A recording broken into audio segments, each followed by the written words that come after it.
We Do Biz. 3 minutes. Un expert. Un conseil. Sur We Do Biz. C'est souvent en étudiant le passé que l'on prépare le mieux l'avenir et c'est souvent en observant les cas des prud'hommes que l'on s'évite un certain nombre d'ennuis. Alors aujourd'hui, c'est tout l'objet de la chronique de Claire Vinchon, fondatrice de Small is Beautiful. On s'intéresse pour cette chronique RH sur We Do Biz aux périodes d'essai et aux leçons que peuvent nous enseigner les prud'hommes. On vous écoute. Petit rappel quand même pour les deux du fond, la période d'essai permet aux salariés et à l'employeur de vérifier qu'ils peuvent poursuivre leur collaboration ensemble. Pour être valable, attention, elle doit être inscrite soit dans la lettre d'engagement, soit dans le contrat de travail, dans son principe et dans sa durée. Et ça ne s'imagine pas au fur et à mesure du temps. C'est 1 mois pour des employés renouvelables ou alors 4 mois pour des cadres renouvelables également. Alors Josette maintenant se foule la cheville en faisant son jogging. Elle est en période d'essai et bénéficie de 10 jours d'arrêt maladie pour remettre sa cheville. Alors... Elle revient, elle est licenciée et elle conteste. Et le tribunal lui donne raison. Alors pourquoi ?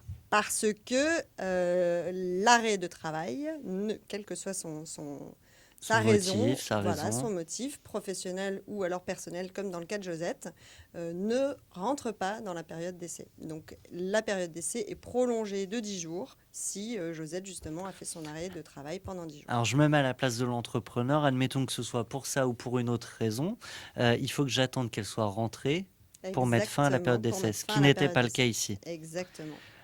Un autre exemple.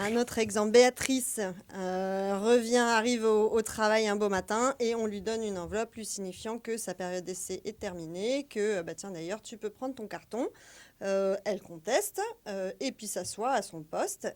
Là, son employeur envoie à la terre entière le fait que Béatrice fait plus partie des effectifs à partir d'aujourd'hui. Et le tribunal donne raison à Béatrice également, alors même que l'entreprise n'a pas normalement besoin de se justifier quand on met fin à une période d'essai.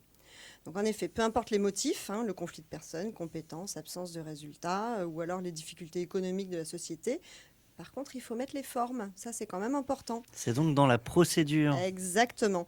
Donc il n'y a pas d'exigence dans la loi pour mettre fin à une période d'essai. Par contre, si vous faites un joli courrier avec une date et puis l'accord signé du salarié qui prouve qu'il a bien reçu votre désir de mettre fin à la période d'essai, c'est quand même la moindre des choses.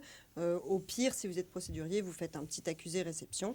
Comme ça, vous serez paré pour prouver que vous avez bien mis fin à la période d'essai. Allez, on a un dernier exemple pour conclure. Un dernier exemple, Jacques, super vexé, directeur commercial, d'avoir vu sa période d'essai se finir et il exige sa clause de non-concurrence. Eh bien oui, si vous n'avez pas spécifié que vous le libériez de sa clause de non-concurrence, même s'il était en période d'essai qui vous a rapporté 0 copec, 0 contrat, vous lui devez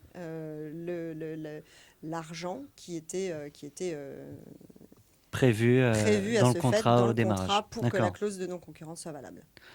Eh bien, beaucoup de leçons de ces prud'hommes à tirer pour nous entrepreneurs. Claire Vinchon, une leçon pour nous, c'est que c'est toujours aussi intéressant de vous avoir avec nous. On vous retrouve donc dès la semaine prochaine. À la semaine prochaine. Merci. Thomas.